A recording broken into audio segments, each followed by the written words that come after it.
bëgg wax rek mooy lii mënoon nañu prendre tout le temps ñu def les enquêtes nécessaires comme ça se fait en France. Je vous dis bien, c'est le ministre de l'Intérieur de la France qui est accusé de viol depuis plus de 6 ans.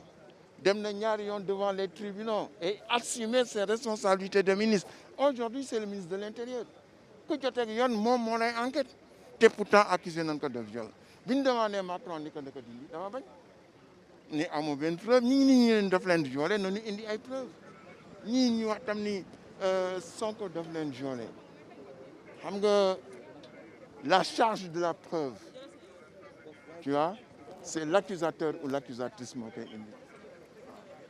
Ils n'ont pas à Ousmane Sonko n'a pas à prouver qu'il est innocent ñi ko accusé nañu ñëw prouver ni qu'il est coupable.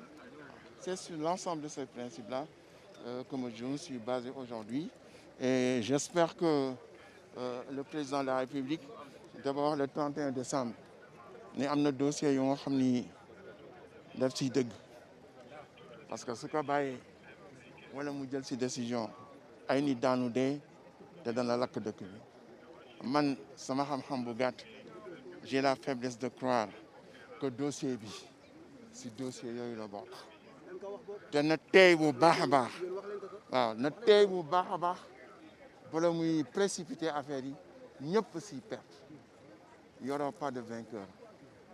Et puis c'est ça qui sera dans sa décision de ne pas aller répondre à la justice. su fekkee ni ñëpp ci perte en tout cas ki ci gën perte mooy le peuple sénégalais parce que mën na jur musiba bu nga xam ne bi xam nañu fu muy commencer mais kenn xamul fu muy yàlla.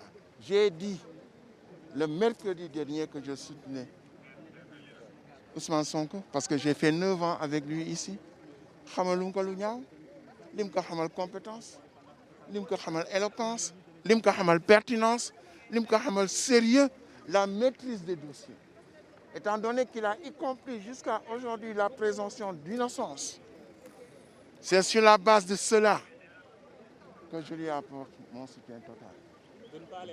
di ñaan yàlla nag mu yëkkati loolu si jamono ju jafe bi ñu nekk jamono bu nga xam ne bii waroon nañu am yeneen priorité yi dul di indi ay affaire de mœurs. Depuis 1 mois on ne parle que de ça mais nag sama sëñ Babacar dafa wax ni fa in danna dahri aw yakaadu yuzi'uni janaabu waliyullahi huwa al-marati.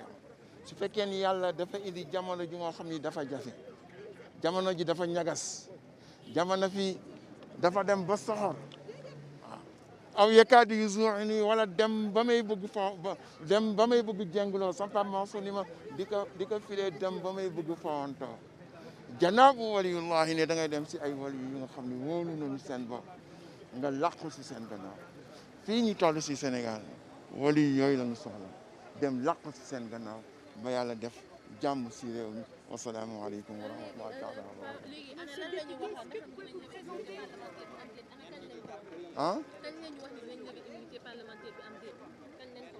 léegi nañ ko wax si kii bi ils ont levé l'immunité parlementaire ils ont voté waaw léegi nañ ko voté man ma voté contre.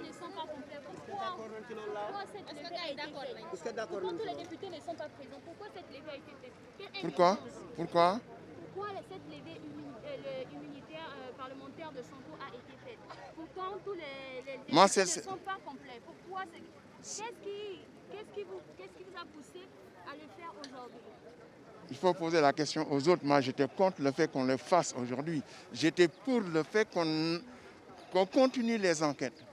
Tous les gens qui doivent être écoutés, entendus, devraient être entendus au lieu de se précipiter dans cette prise de décision. ñu tamit li taxoon ñoom ñu taxaw bi gannaaw bi ministre de la justice waxee na ñu lever immunité parlementaire suñu collègue bi nga xam ne moom la ñu taxal ci viol boobu bi loolu amee tamit déglu nañ ko président de l'Assemblée nationale jox na opposition kàddu seeni motion préalable ñu wax li ñu xalaat ñun tamit bi ñu paree ñu xool commission bi ni mu demee ñu xam ne si yoon dafa laaj pour suñu collègue dem setal deram ñu tamit ñu voté ko même opposition bi ci boppam jox nañ seeni argument wax nañ li tax waaye li ma jàpp mooy dañu bëgg a politiser affaire bi te jaru ko ndax gannaaw ba justice moo laaj ñaari citoyen de ce pays ñëpp ku ci nekk bokk même droit ci réew mi dem setal ndax yaa def ak defoo politique amu ci jiiñaate amu ci ndaxte bu ñu fàtte ne ba tey ñoom ñaar ñoo war a dem ci yoon setal seen bopp ñoom ñaar kenn ku ci nekk ki accusé ak ki nga xam ne moom la ñu accusé loolu yoonu député yi moo doon rek. est-ce que maanaam commission bi ni ñu doon doxalee jaaral na mbiri yoon. waaw am na ci ñenn ci kujje gi ñu doon wax mbiri x maanaam indexé wuñu nommément kii di Ousmane Sonko. si bien sûr ñoom liir nañ lettre yi gis nañ turu Ousmane Sonko ba mu leer nee naa la politique moo fi lal mais ba ñu liilee lettre yi ba gis turu Ousmane Sonko ñun ay ndaw lañ ñoom gënuñu ñoo gëm yàlla gënuñu ñoo xam ni ñi def parce que kenn du teg morom ma lu mu ko war a teg. te yaakaar naa ne liñ fi liggéey ñoom xam nañ ne commission bi li mu teg jaar na yoon xëy na nag dañoo bëgg a wéyal seen wàllu kujje moo tax mais en tant que député man en âme et conscience xam naa ne li ma def sama diggante ak sama borom laa ci seet. te yoon ngeen immunité bi nii lu ciy topp. li ciy topp mooy 98 personnes ànd nañ ci ñaar abstention benn contre li ci des nag mooy yoon def liggéeyam na sama collègue bi dem wuy ji ci jàmm ak salaam réew mi ñoo ko bokk waruñu ko xar ñaar bu demee wuy ji setal boppam bu dekkee deful laalul jegewul mais amul problème bu fekkee ne dañu dellu si waat liggéeyam mais jàpp naa ne problème amu ci.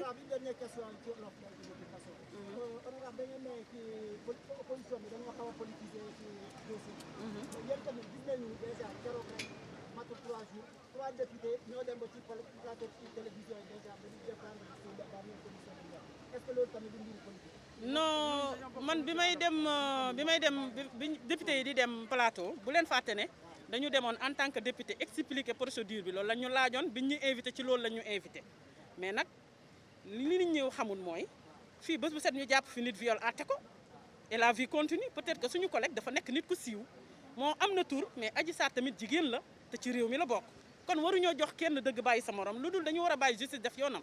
waaw mais loi bi ngeen voté ci mbiru viol criminaliser le viol boobu léegi mat na at lu ci tegu mais viol yaa ngi mooy ci réew mi te loi boobu mosul daal di man dama lay jox benn exemple sama biir boutique sama biir boutique bi nga xam ne moom naa ko ci dëkk bi am naa sama employé buñ jiin viol dañ ko dem àtte ji en tant que député jéem a dem fenn dama ko wutal avocat bàyyi ñu li ñuy def seen liggéey mais réew mi dañu war a bàyyi bu dara xewee rek ñu am fuñ ko taf. non xam nga lan laa bëgg ñu xam li xew juge bi moo koy wax ak avocat yi Adji Sarr ak avocat yi Sonko mais ñun en tant que parlementaire defuñu lu dul wéyal suñu liggéey. jërëjëf honorable merci beaucoup. Finalement, peut-être que c'est la fin de la course parce que il y a eu trop de dilatoires dans cette procédure. Nous, en tant que députés, nous avons fait en âme et conscience ce que nous pensions être juste. Parce que nous sommes sûrs que, comme je l'ai dit la dernière fois, que le seul service qu'on peut se rendre entre collègues, c'est de pouvoir mettre la personne dans les dispositions de pouvoir se justifier. Ça a été levé. Oui. Contre une personne. Oui.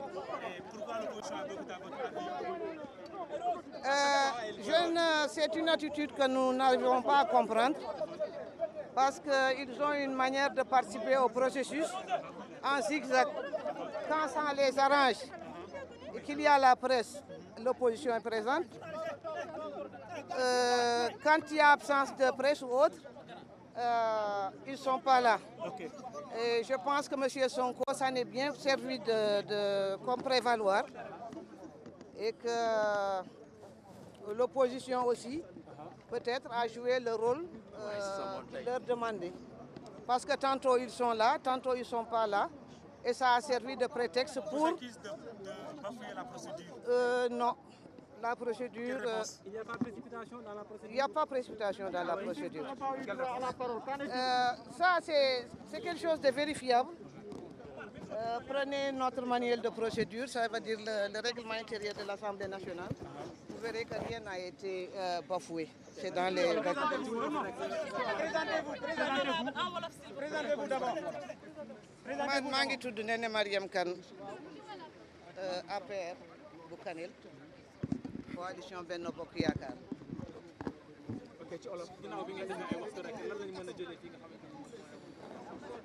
mooy que li waroon am na processus bi commencé nañ ko voté nañ ko pour mettre suñu collègue à l'aise pour que mu mën a dem wuyu ci yoon seetal boppam.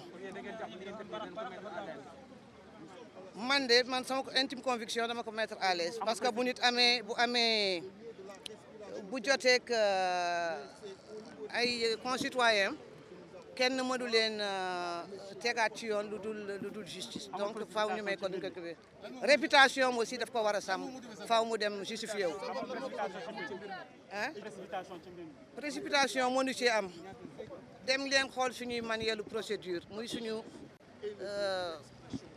comment on appelle ça règlement intérieur délai yi ñu may ci comité ad hoc moom la ñu respecté mu jeex. mais démb moom Ousmane Sonko dafa jàpp commission ad hoc bi 11 la ñu war a nekk te jamono bi 9 lañu. waaw comité ad hoc loolu la ñuy wax mais ça veut pas dire que kenn bu démissionné wala bu kenn nekkul comité bi du continuer loolu la. Awa Diagne, je suis Madame Awa Diagne, députée à l'Assemblée nationale, députée du Benno Bokk Yaakaar. Finalement, vous avez voté la levée de l'immunité parlementaire du député Ousmane Sonko. Quelles étaient les preuves convaincantes qui vous ont poussé à voter oui? Mais ce sont les preuves que notre justice nous a transmises par le canal du ministre de la Justice et au président de l'Assemblée nationale. Et nous avons confiance en notre justice. Ce que nous devons faire, c'est lever l'immunité parlementaire pour que notre collègue Ousmane Sonko puisse dire la vérité. Est-ce que les procédures ont été respectées? Oui, les procédures ont été respectées, oui. Au-delà des procédures, au-delà de tout ça, est-ce que la lecture des recommandations de la commission ad hoc vous a convaincu? Oui, la lecture de la commission ad hoc nous a convaincu. Mais ce que j'aimerais tout simplement dire, et c'est seulement ça que je vais dire, c'est qu'au Sénégal, il y a 16 millions de procureurs au Sénégal. Nous ne sommes pas en train de juger le député Ousmane Sonko, c'est notre collègue. Nous avons tout simplement levé l'immunité parlementaire de notre collègue pour qu'il puisse faire face à la justice et se défendre. Nous compatissons avec notre collègue parce que tout ce qui est arrivé aujourd'hui à notre collègue Ousmane Sonko peut nous arriver à nous-mêmes. Mais ce que je peux vous dire, c'est qu'un député ne doit pas user de son immunité pour faire des choses. Que ce soit le député Ousmane Sonko de l'opposition, que ce soit le député ou notre député de la mouvance présidentielle. Alors, honorable, en wolof s'il vous plaît, ñu bëggoon xam rek ana lan ngeen jëlee ci biir ginnaaw ba nga xamante ni Sénégal yëpp ñu ngi xaar fan la vote bi di mujjee ndax teggi nañ li nga xamante ni mooy malaana kii naan kii di Ousmane Sonko waa wala déet. C'est-à-dire, est-ce que preuve bi convaincre na leen? Mais bu ñu convaincre duñu ko voté xam nga ñun dañu nekk ay députés yi libre du pas une majorité mécanique dañu nekk ay députés yi libre lu ñu convaincre duñu ko def lu ñu convaincre nag dinañ ko def nañ ko. Lever l'immunité parlementaire Ousmane Sonko ne veut pas dire que ne tëj Ousmane Sonko ne veut pas dire que Ousmane Sonko ñàkk mandat de député Ousmane Sonko est toujours député même bu ñu lever immunité parlementaire c'est tout simplement pour que justice mën a am accès ci moom def liggéeyam bu dee moom il est fautif justice wax li mu def li war a def bu dee il n'est pas fautif convaincre li raison yi femme bi joxe convaincre justice ñu bàyyi ko mu dem ñëw retrouver immunité parlementaire continuer mandat jusqu'en 2022 5 ans mu def ko. Tribunal conscience collective des gars jugés ba nga def ni sa Sénégal am na 16 millions de procureurs. xam nga lu tax da nga wóolu suñu justice bi nga xam ne dama ko wóolu parce que nit ki justice bu am indépendance totalement. man sama justice une mainmise de l'exécutif. man sama justice pour man amul mainmise dégg nga parce que cas de viol bëri na fi te kenn newul nañu indi preuve jigéen dañ cee jóg dañ cee xeex ana ban viol ngay gis nga ñëw fekk boromam ci kawam musul am. dafay am koo xam ne dafay porte plainte ne violé nañ ma ñu seet segg bu dee am nañ muy noonu bu dee amul tamit ñu xam ne amul il faut que boo nekkee ci réew nga def confiance justice loolu mooy yoon te fi mu ne nii Sénégal ñëpp ay procureur lañu condamné nañu Ousmane Sonko alors que kenn condamné googu si population bi ci boppam fi mu ne nii ñiy wax ñoom ñooy condamné Ousmane Sonko alors que ne defuñu dara